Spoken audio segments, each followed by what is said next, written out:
As our world changes, we'll keep you up to date with the latest information. News Talk KVNU 102 FM 610 AM.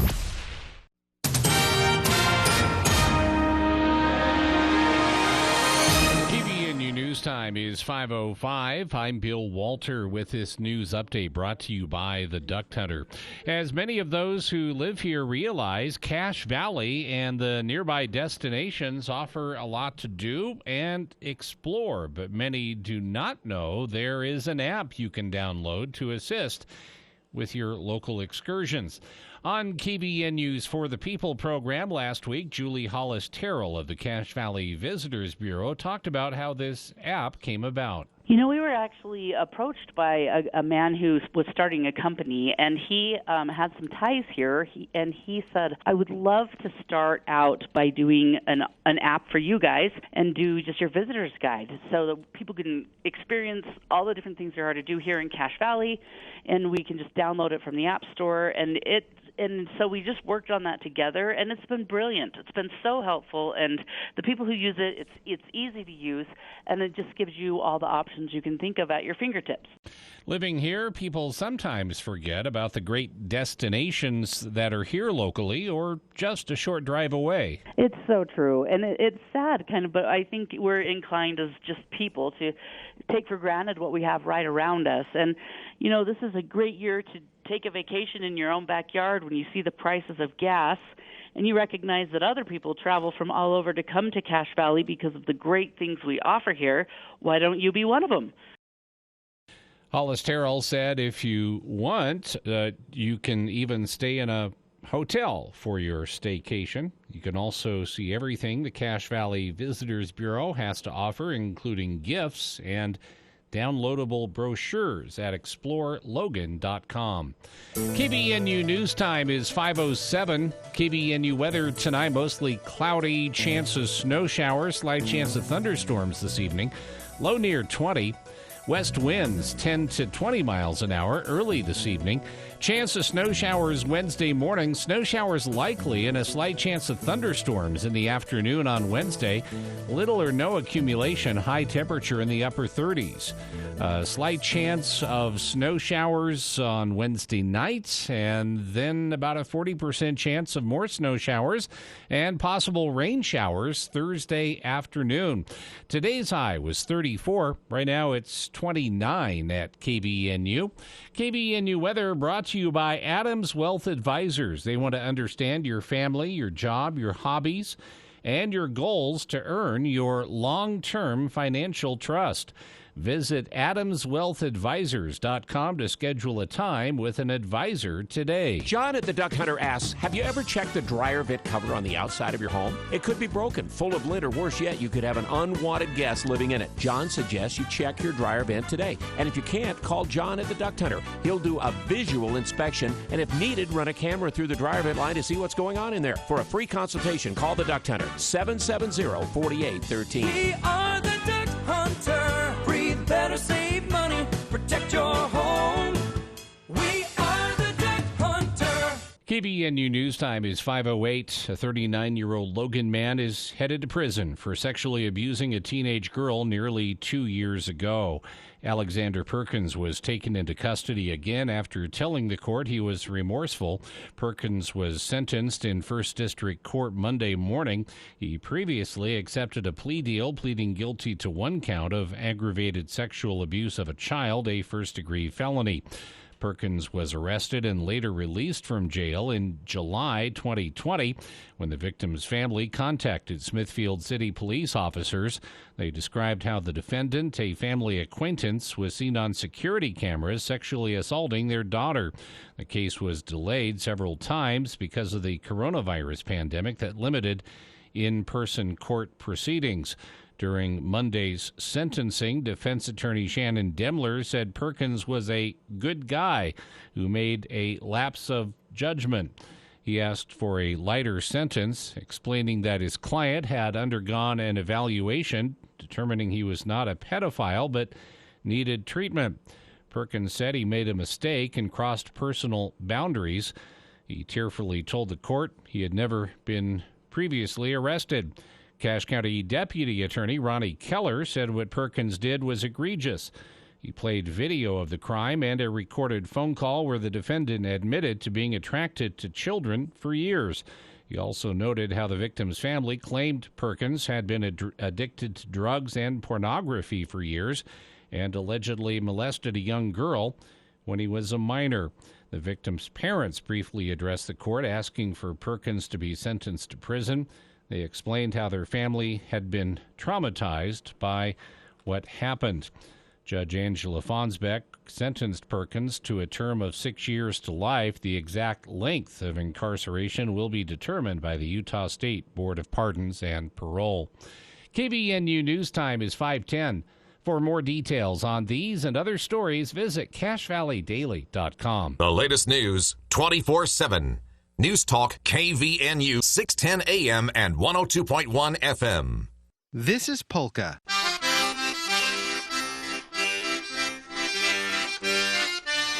And this is Polka Boosted.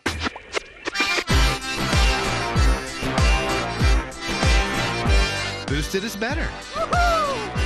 And when it comes to protecting yourself and those around you from COVID-19 and all its variants, it's no different. So if you've been fully vaccinated, don't wait to get boosted. Visit coronavirus.utah.gov today to schedule your booster. I'm Larry Gelwigs, the getaway guru with Morris Columbus Travel and Celebrity Cruises. It's our spring cruise sale with 25% off cruises and airfare, plus free drinks, free Wi-Fi, and free prepaid gratuities on most Celebrity Cruises through March 2023. And for the best travel deals on the planet, give us a call at Morris Columbus Travel. Come on and get away, Morris Columbus. Guess which energy source is truly the cleanest for the environment, is affordable, abundant, and is ready right now to do what all the other clean energy sources hope to do someday? It's propane. Yes, propane. To learn more about what propane can do for you, check out the State of Energy right here, Saturday mornings at 6:30. Also, the propane industry is set to grow by $50 billion over the next 5 years. Go to findapropanejob.com. Hey folks, this is Gary Sullivan from At Home with Gary Sullivan. I hope you can join me this weekend as we talk home maintenance, repair, some remodeling, plus our project of the week that just might inspire you for a springtime redo. Best part is we take your calls about your home projects. Hope to talk with you this weekend on At Home with Gary Sullivan. Saturday nights at 7 on News Talk KVNU 102 FM at 610 AM. Feels like Tuesday. Tuesday has no feel.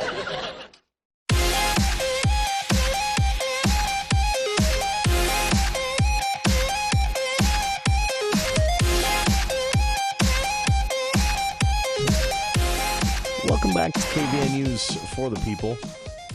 Hour 2 of today's show. It is Tuesday, April 12th. I'm Jason Williams, Bill Walter here in the studio as well. And it is time for this month's installment of the For the People Book Club.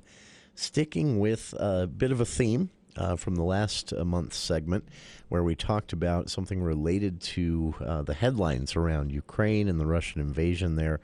Chernobyl in the headlines quite a bit, again, which is concerning in various ways. Joining us here in the studio to talk about this month's book recommendation is our good friend Craig Petersen.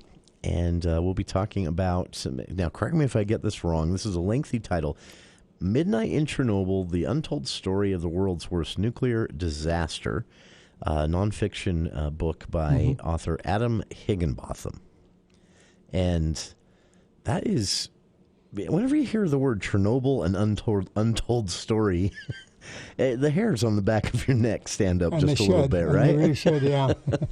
This turned out awful, but it turned out much better than it could have done. That's frightening to think about. Yeah, this book was it was written in 2019. It was a New York Times, NPR, and Time Magazine bestseller. It's not a book that everybody should read because some parts are quite technical, but it's a book that everybody should know about because of the impact that it's had. That's so when you say technical, is it, you mean like a like a book that would be taught in a classroom, kind of well, a textbook? technically, in the sense when they start talking about what caused the disaster, what were the things that were done and weren't done. And that's not a big part of the book. A lot of the book's political, but there's some things. I had a friend who started on the book and kind of bailed on it because there were too many names and too much detail. I found it a fascinating book simply because of the importance of the topic. Russian names are hard to read. Yeah. They really are. They're difficult to pronounce in your head as you're reading the book.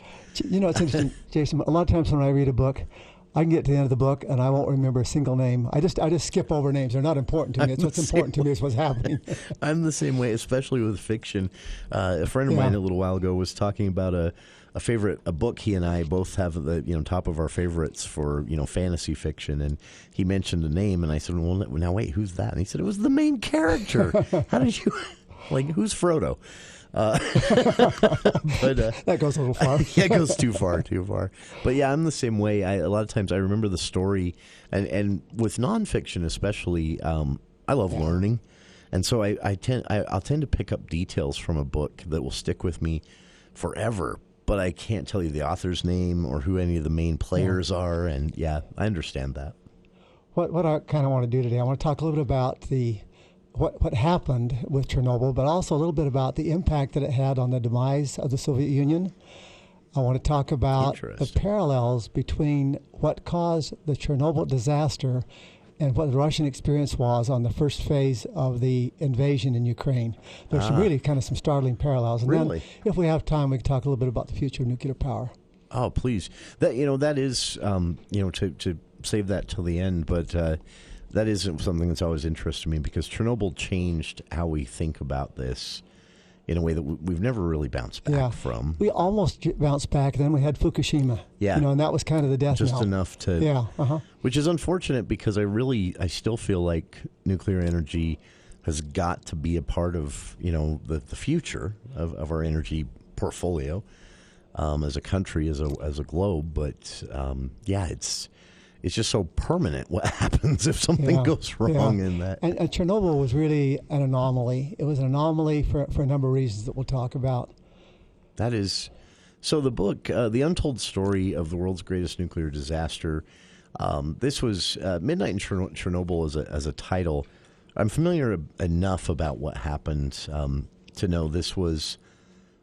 Most people just woke up to this, right? People who lived nearby, they just woke up one morning.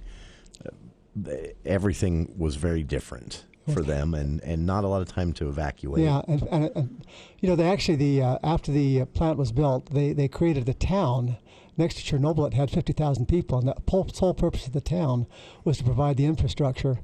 But they didn't have enough time to evacuate. But also the Russians delayed the evacuation. One of the things they did that's kind of interesting is people wanted to call and tell people what was happening, tell their relatives in other parts of Russia, and they shut down all the long-distance telephone calls. Oh, really? Yeah. In fact, one of the things that made this... To avoid a panic? No, to avoid responsibility. Okay. One of the things we'll see as we go through this is the Russians were not very, as you would expect, they were not very candid about what had happened and why it happened. It's a fascinating story that if you've not been exposed to, you really should be, because there's so much more to this than just the nuclear, the damage of the meltdown of the reactor is what everyone thinks of, but as you mentioned, the political ramifications, and I'm excited to hear about these parallels as well. This is the book again, Midnight in Chernobyl, by British author Adam Higginbotham. The Untold Story of the World's Greatest Nuclear Disaster. It is widely available. I'm looking at several different versions here for a cheap price on a few different local bookstore sites and more if you'd like to grab it. But we'll keep it going. The For the People Book Club with our good friend Craig Petersen here in the studio continues right after this.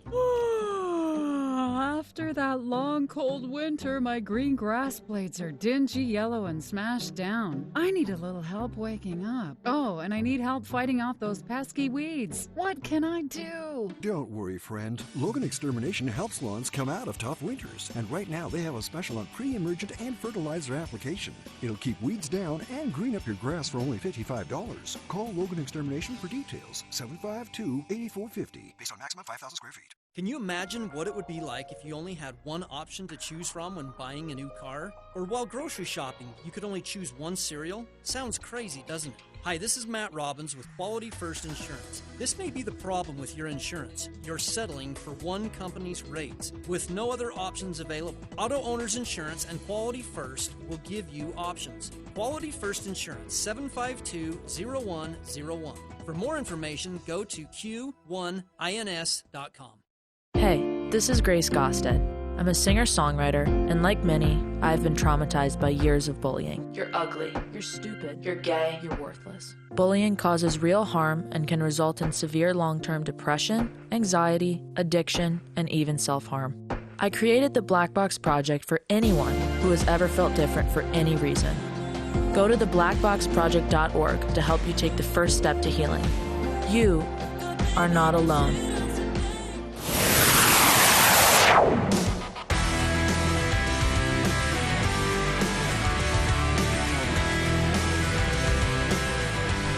Welcome back to KVN News for the People. Our good friend Craig Petersen here in the studio for this month's For the People Book Club, the subject of which is a very recently published 2019 book called Midnight in Chernobyl, written by Adam Higginbotham, a British author, the untold story of the world's greatest nuclear disaster. And as Craig told us, he wants to approach this from several different angles. One of them parallels between the disaster of Chernobyl and what appears to be a poorly planned invasion of Ukraine by Russia, as the headlines are revealing more about day and day.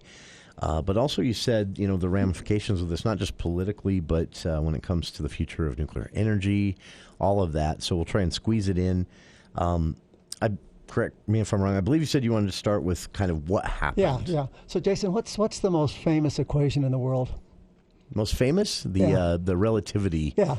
E equals mc squared. E equals mc squared. And basically what that says is that energy can be transformed from matter, and the amount of matter, the energy that's available in matter is incredible. For example, it implies that if you had a pound of mass, you could turn that into the equivalent of 10 million tons of TNT. Wow. As a consequence, that's why we have these nuclear weapons.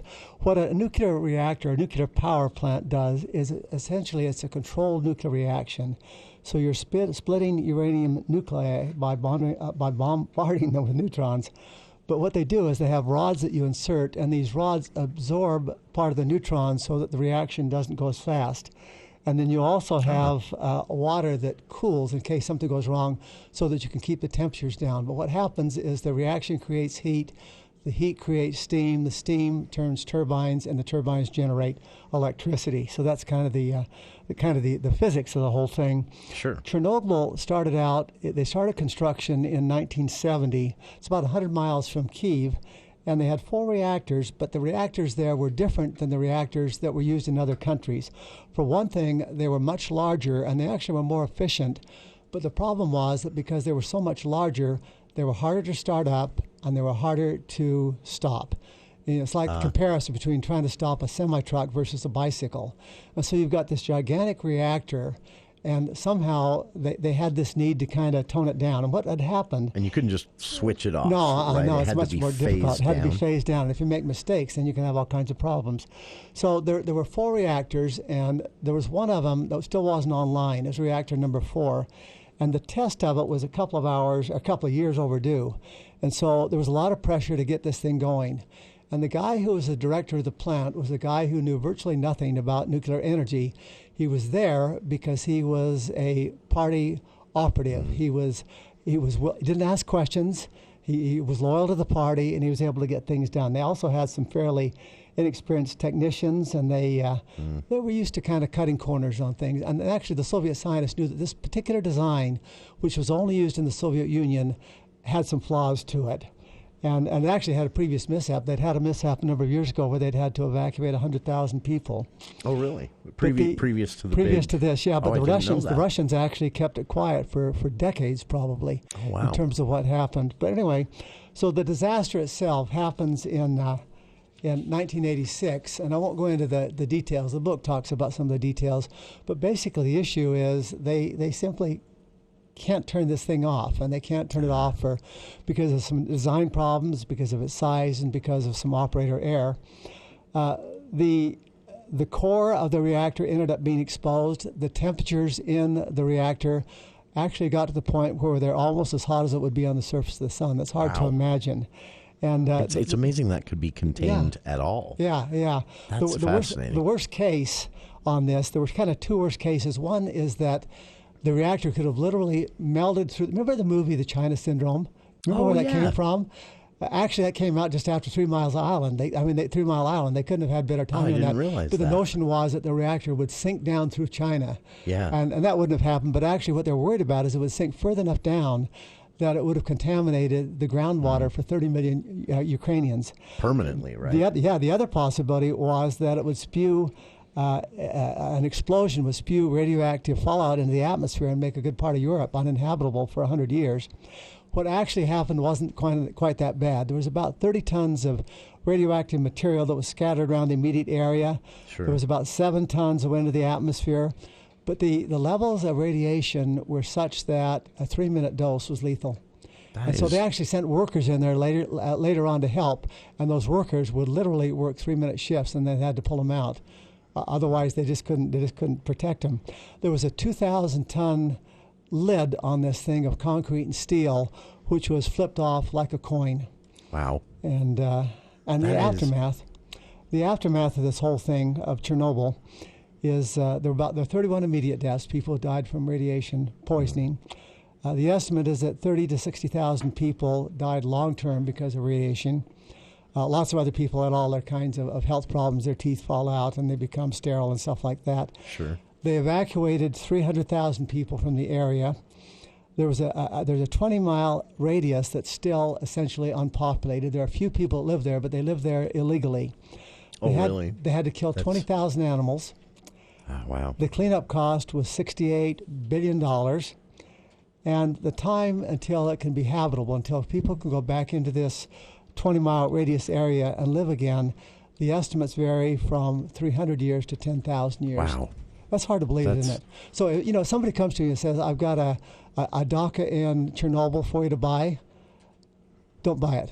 Turn it down. That is, honestly, to think about that. And you mentioned killing the animals. I remember reading about this. There was concern that, you'd have a bird fly in, hang out for a few days, become extremely radioactive, and then fly out and spread that.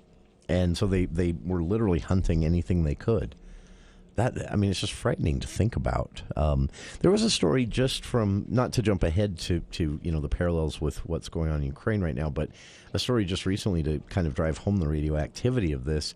All these years later, Russian soldier, they believe what ended up happening is that as they marched through the site, they kicked up radioactive dust that had settled and sat for years, and they kicked it up. And several soldiers became very ill. One hospitalized and actually died of what was later, determined to be the result of radiation poisoning. Decades later, it really can't be overstated how bad a meltdown is. It creates kind of latent cancers. It makes you vulnerable to cancer. There was one guy who was in the immediate area, and he was in the hospital. Do I dare say this? He later died because his intestines came out through his anus. Oh, sure, because everything breaks down, right? Literally liquefied. Yeah, it's a horrible form of death. I can't imagine, and also not quick. For most people. Sometimes for lethal doses, quick, but other times it can linger. It can really linger. Yeah. And so, what did the Russian government do when they realized that this was happening? Well, I think I mentioned that they, for several days, they just said nothing. And then they said, well, we maybe had a little bit of problem. And then Swedish biometeorologists detected a radiation cloud that had actually gotten all the way to Sweden. Wow. And so the Russians came out and said, we had a little problem with Chernobyl. And they really kind of denied the extent of the operation for a very, very long time. When they finally did acknowledge what had happened, they blamed it on operator error. And if you think about that, the advantage of doing that is then the error is some dumb guy and it also creates a scapegoat. You don't have to blame it on the system. You don't have to blame it on the technology. Sure. You can blame it on someone who didn't do what they were supposed to do. And there were actually 6 people, including the plant manager, who was put on trial and convicted, and their prison terms went up to 10 years. Oh, man. So that they could have someone to say, well, this happened because this person was inept. Right. There's no inherent problem with nuclear power. There's no inherent problem with our technology. We just had guys that didn't follow instructions, and so they're the reason for the problem. That's not true. That's not true at all. There were some operator errors simply because the operators were poorly trained and because they were overwhelmed by the magnitude of the events.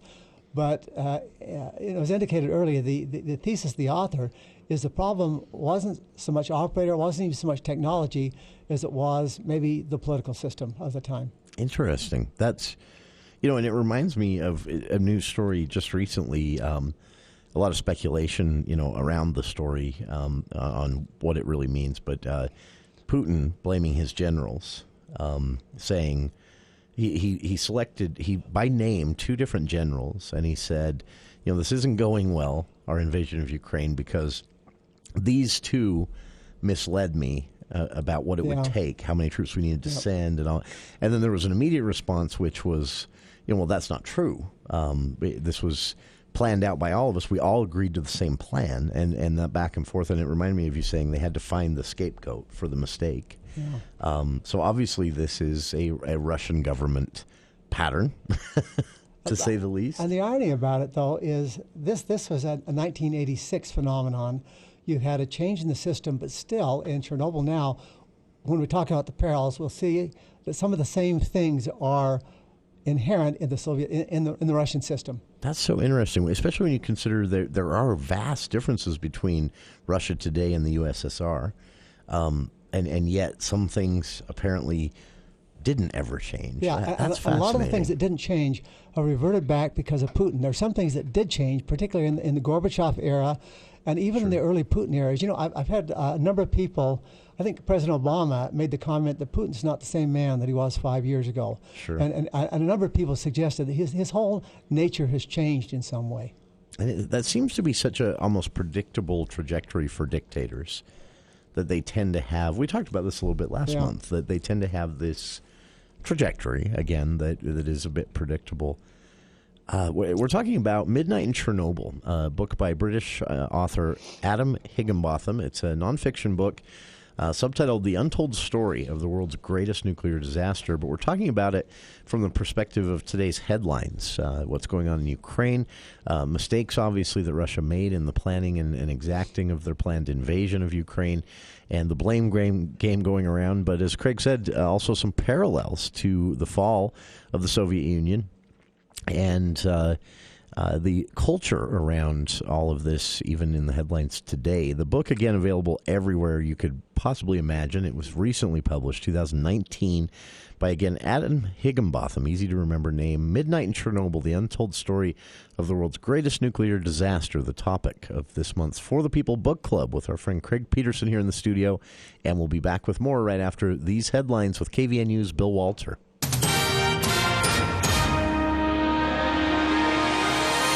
Thank you, Jason. KVNU News Time is 5:33. The news is brought to you by Whole Tree Care. A 23-year-old Logan man has admitted to attacking a woman with a frying pan while on a date 2 years ago. Muhammad Khalaf Al-Shamari accepted a plea deal that could send him to prison. Al-Shamari participated in a virtual hearing in First District Court Monday morning. He pleaded guilty to one count of attempted aggravated kidnapping, amended to a second-degree felony, and 2 counts of aggravated assault, a third-degree felony. Defense attorney Joseph Rupp explained that as part of the plea deal, prosecutors agreed to drop 3 remaining charges. Attorneys will also recommend the sentences run concurrently. According to prosecutors, Al-Shamari reportedly met the victim on a dating app. The two agreed to go out on December 13th, 2019. The woman told law enforcement the two consumed THC edibles while at Al-Shamari's residence. Shortly after that, the defendant allegedly grabbed a frying pan and began striking her with that frying pan. He then began choking and punching her. After harming the woman, al-Shamari blocked the door and kept her inside the residence while he prayed as to whether or not he should kill the woman. She was later allowed to leave and was treated at a hospital for her injuries. Al-Shamari spoke briefly during Monday's hearing, telling the court he was willing to waive his rights to a fair trial and plead guilty to the charges. Plans are moving forward to build a new state history museum and increase security on Capitol Hill. The Capitol Preservation Board and architects are finishing designs for the new Museum of Utah, a multi-million-dollar facility to replace the old state office building and data center that sit north of the Capitol building itself. Demolition will start this summer. Fox 13 reports that the design, which will closely mirror the existing Capitol, will also include an area for tour buses to come in and a plaza for people to enjoy. The Museum of Utah will be dedicated to the state's history, according to Jill Remington Love, the executive director of Utah's Department of Cultural and Community Engagement.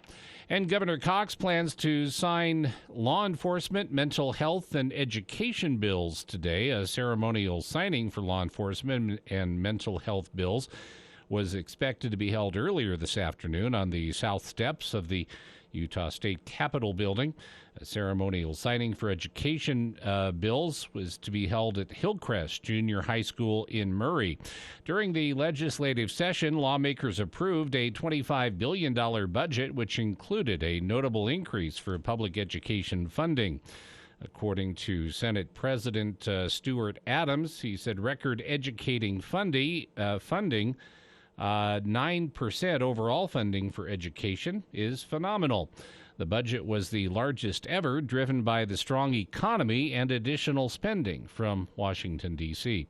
KVNU News Time is 5:36. Men, sometimes women drop subtle hints like, "Hey, honey, the weather sure is nice today." "Yeah, I think I'll go golfing with the fellas." Ugh, whatever. Sometimes we just need more direct language like, "Honey, call Whole Tree Care to trim and clean up all those gnarly shrubs and dead, twisted branches. I want to enjoy the yard this summer, not dread it." You know, I was thinking the same thing. Call Hull Tree Care, 760-6587. Ask about their radio discount. They also do tree and stump removal. 760-6587. KVNU weather for tonight, mostly cloudy, chance of snow showers, light chance of thunderstorms this evening, low near 20, west winds 10 to 20 miles an hour early this evening. And then a chance of snow showers tomorrow morning, snow showers likely, slight chance of thunderstorms in the afternoon tomorrow, mostly cloudy, little or no additional snow accumulation, high temperature in the upper 30s. We picked up a couple inches of snow, 0.38 of an inch of water out of that snow. 34 has been our high. It's 31 right now at KVNU. KVNU weather brought to you by Logan Dental Associates. Make your appointment at Logan Dental Associates with Dr. Brandon Preby, Curtis Taylor, or Anthony Larson. Or if it's more convenient, visit them at their Cherry Creek Dental Office in Richmond, a full-service dental office to take care of the entire family.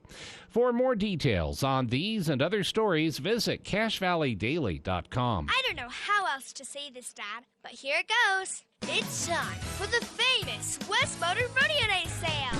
Wait a minute. What are you talking about, Taylor? Rodeo Days doesn't start until July. New truck lots across the country are almost empty, right? You're right. But here at West Motor, business is booming. So how is West Motor selling so many trucks? Most of our customers are ordering their truck exactly how they want it. So as soon as the truck hits the lot, they don't let us keep it there for everyone else to look at. They want to take it home. So the best way to buy a new truck during the famous West Motor Rodeo Day sale is to order it right now during Truck Month. Now that's what I'm talking about. Plus, trade-in values are at an all-time high. And in many cases, you can buy a brand new truck for less than a used one. We'll include our famous Rodeo Days discounts, a free lifetime warranty, and a free bed liner. Taylor, you're brilliant. Call, click, or visit West Motor and order your new Ford or Ram truck today. WestMotorCompany.com. Ah, that's better. Trade in the stresses of building a new home for relaxation. Visionary Homes Priority is giving you a stress-free building experience. Named the best home builder in northern Utah, Visionary Homes team will guide you seamlessly through the home building process. Call today, 435-228-4702, or visit visionaryhomes.com to learn more about upcoming communities in Nibley, Logan, and Smithfield. Visionary Homes, built for living, built for you.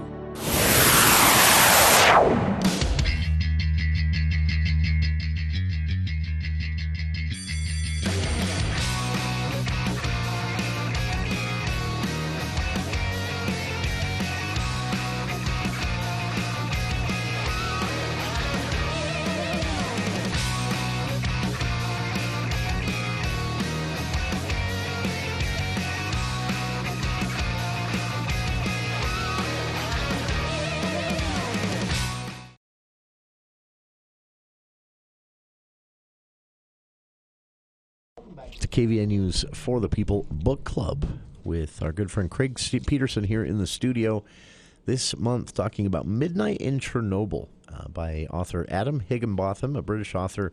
The subtitle, The Untold Story of the World's Greatest Nuclear Disaster. And that part, Craig, is really true. Nuclear disaster-wise, nothing compares.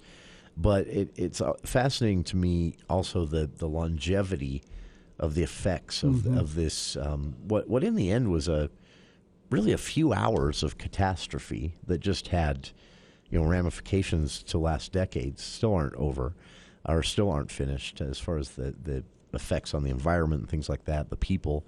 But you said that as you read this, there were a lot of parallels that popped into your head with current headlines today. Yeah.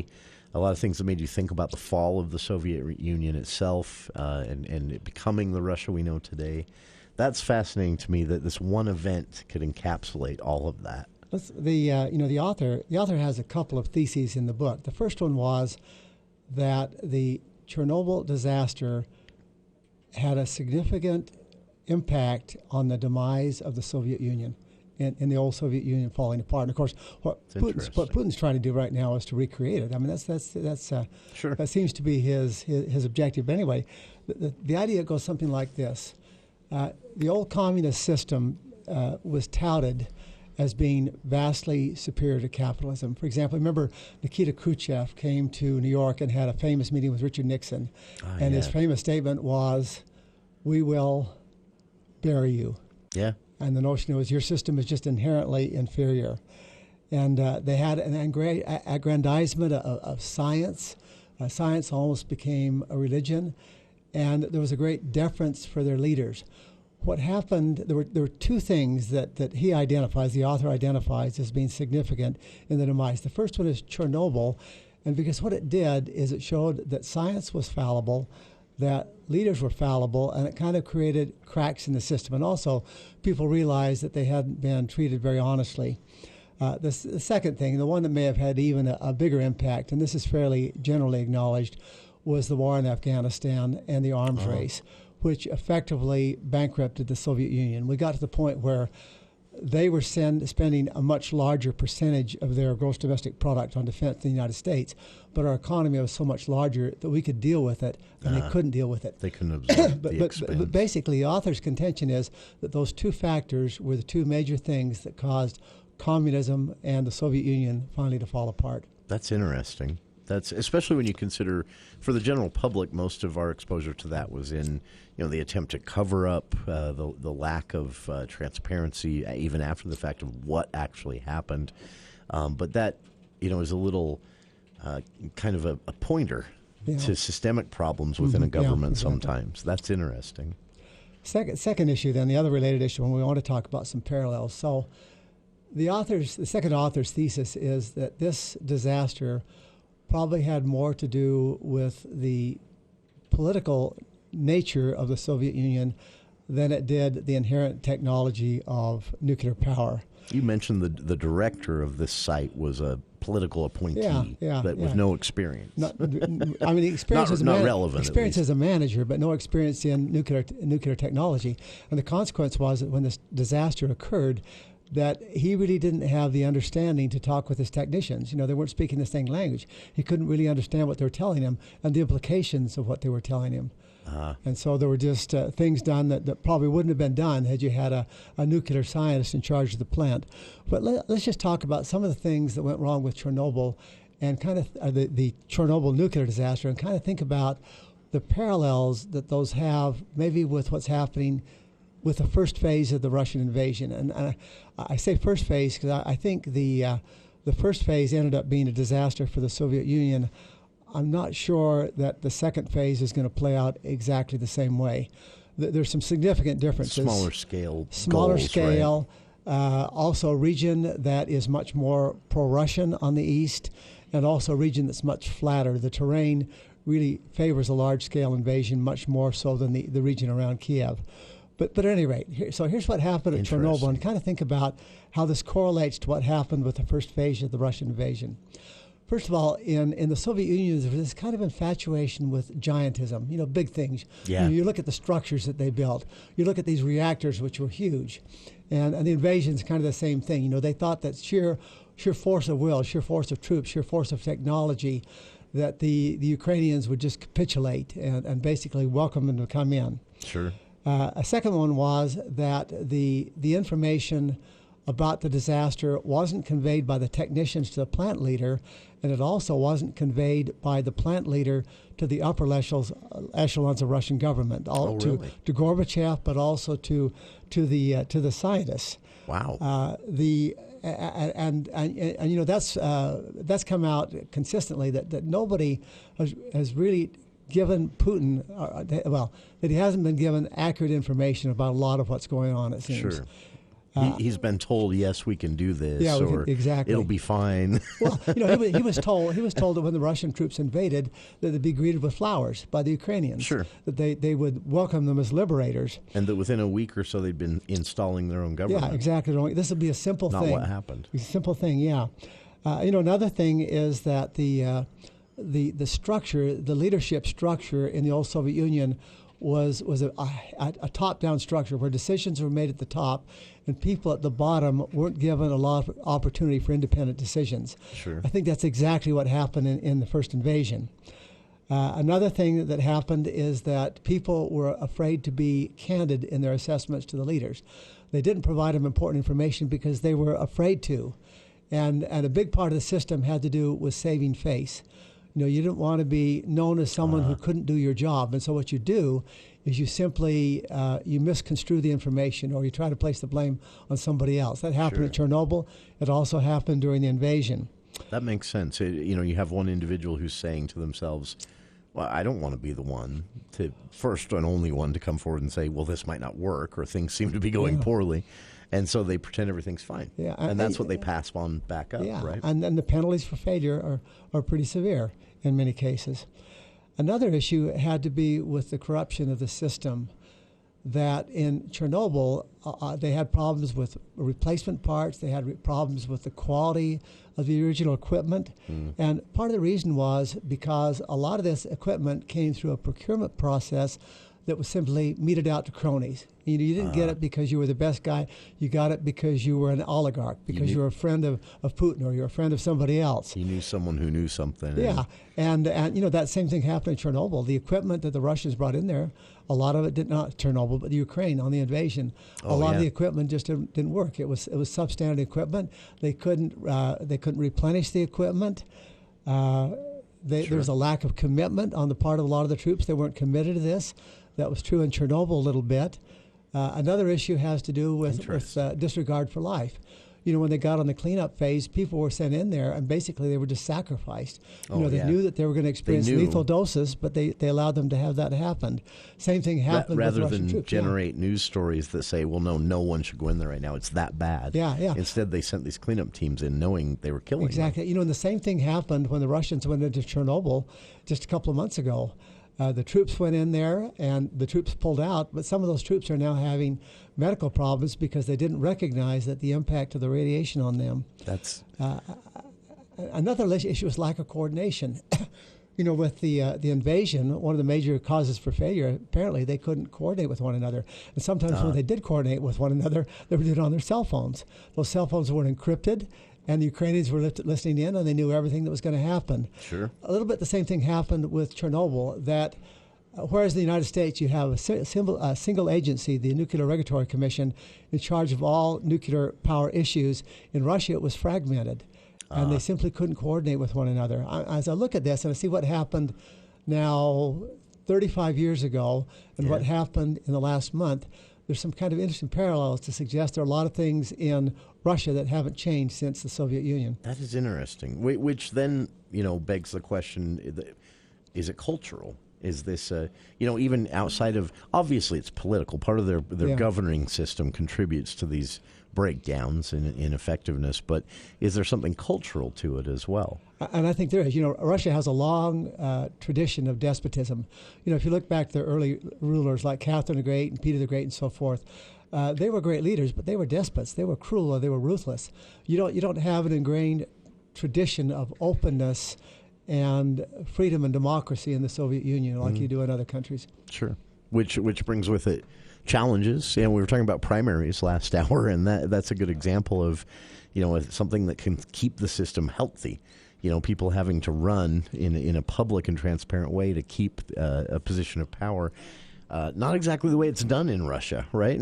Well, and outwardly it looks like how it's done. And increasingly, even in the last year, that's changed. If you look at what they did to shut down their media outlets, sure, that was different even a couple of months ago before they started the invasion. Basically, now any kind of dissident reporting or dissident views have really are now punished by as much as 15 years in prison. Yeah, that was, and I'm always.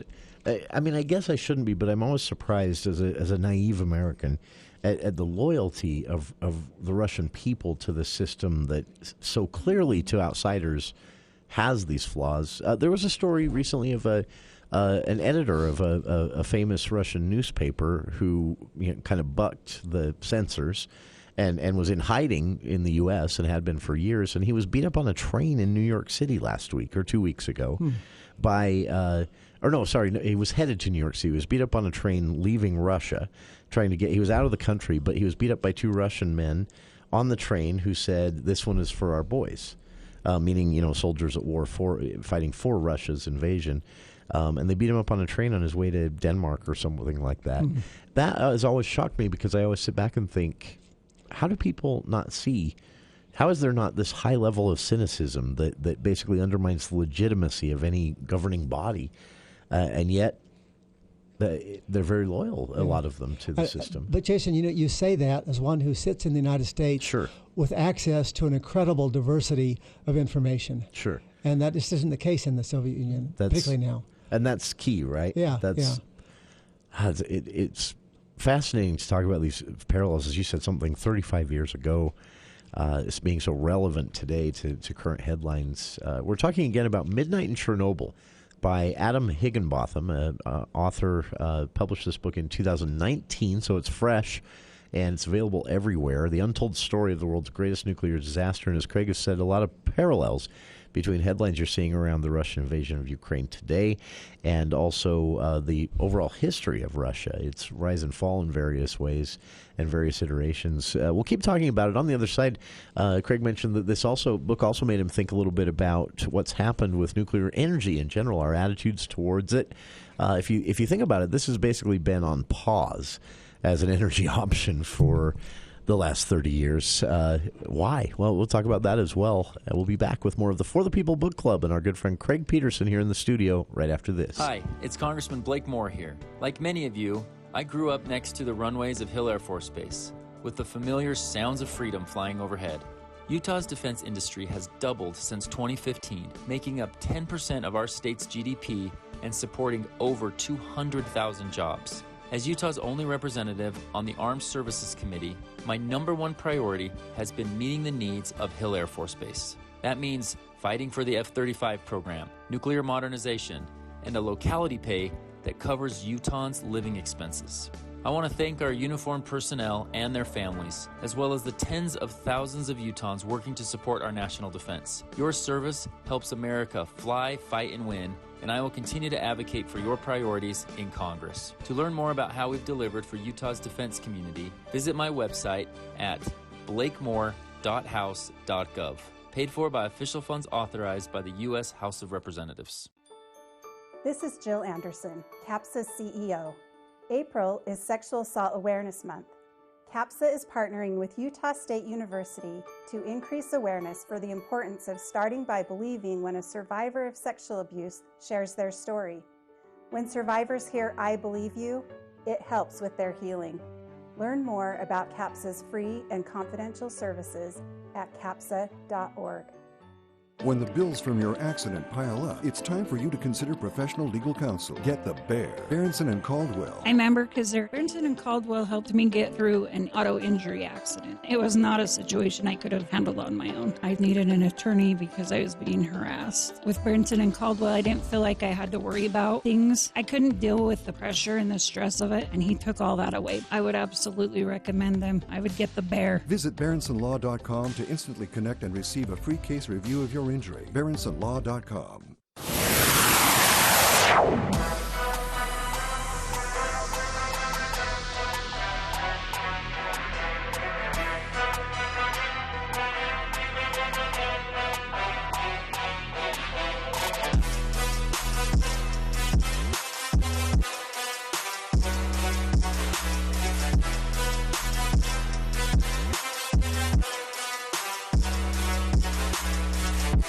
Welcome back to KVN News For the People.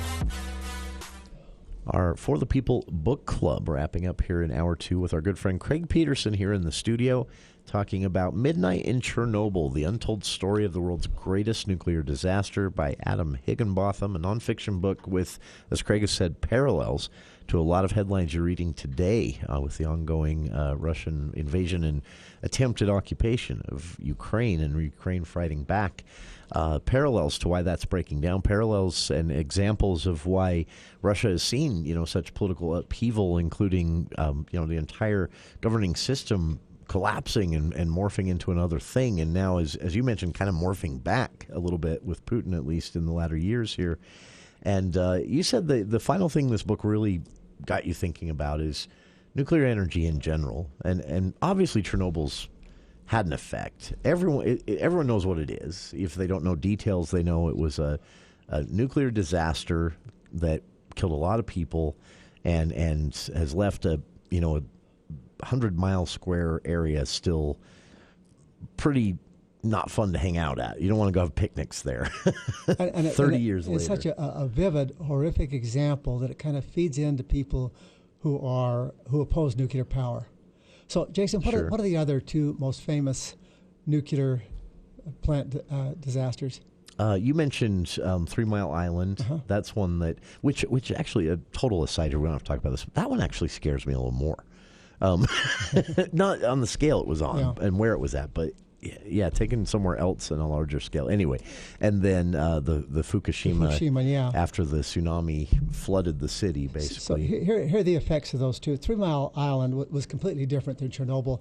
It was kind of a slow leak that was undetected for a while. It resulted in a voluntary temporary evacuation. In Chernobyl, 300,000 people were displaced, never came back. In 3 Mile Island, everybody came back. Yeah. Nobody ever died. There were 2 plants there. The one that had the leak was not used again. The other one used for 20 years. They finally decommissioned it in 2019. That's kind of a forgotten part of that story. Yeah. They kept operating. Yeah, they kept operating, yeah. The Fukushima one was 2011. As you indicated, it was caused by tsunami that took out the coolant and the safety systems. There were 155,000 people that were evacuated. 80% of them came back. No radiation deaths. And so if you look at nuclear power, at least outside the Soviet Union, nobody has died at a nuclear power plant as a result of an accident in the United States or really in the other Western countries. Yeah. And yet, what it's done... France has a lot. They have a lot. They had, I think they're about 70% nuclear power. But Are they really? Wow. But they've announced they're cutting back. Interesting. And Fukushima was again kind of reiterated, what Chernobyl started. But people sometimes, I think, their fears of nuclear power are maybe a little bit irrational. For one thing, the technology has changed dramatically. And the technology that was used in the United States and most Western countries was, again, dramatically different than what was used in the Soviet Union. But the most recent technologies used for nuclear power are what they call small nuclear reactors. Yeah. And these reactors are about the size of a bus. And they're made in a factory, so you get a quality control. They're set up so that they can actually be cooled without a power system. They're cooled by natural water circulation. They're extremely safe. They're extremely efficient. And the questions, we still don't have any operational ones. Logan City was involved in that. Logan City got out. I think Mayor Daines made a good decision to get out. But the reason which had more to do with management issues. It had nothing to do with efficiency. The technology. It had nothing to do with safety. It had to do with cost. Yeah. Cost and timing. It's fascinating to think about the future of this from a technology point of view, and also the fact that we still need to get over this emotion